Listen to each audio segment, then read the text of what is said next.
A new breed of trucks been put to work on a key piece of Auckland infrastructure. They're better for the environment and those living nearby. And that comes amid Kiwi research to radically reshape how electric vehicles work.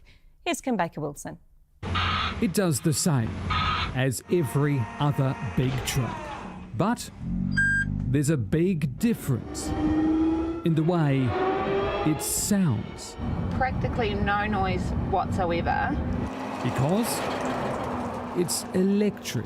It's very smooth, a relaxing drive, and the lack of exhaust gases is really quite something. I mean, these are the first full-sized spoiled tipper trucks being used in a construction project in the country. 3 of them at work on Auckland's Central Interceptor, the colossal overhaul of the city's wastewater.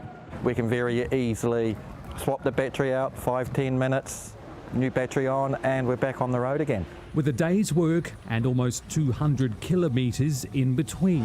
And if a battery can't be swapped, a full charge in 90 minutes.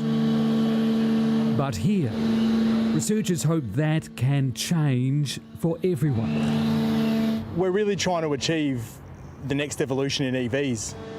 By getting around having to plug them in. Where we will have a lane on the motorway, for example, and you will have these pads buried into the surface, nobody will see them. Batteries can be smaller because they're always being charged. Range anxiety gone. It allows us to charge as we move. One of the challenges for us is how do we maintain the roads? So when it's time to come and resurface a road and there's an electrical pad in there, how do we install them? How do we work around them? How do we make it a smooth process?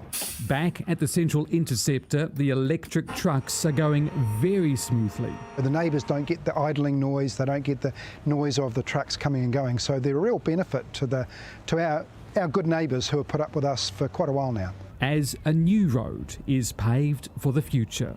Kim Baker-Wilson, 1 News.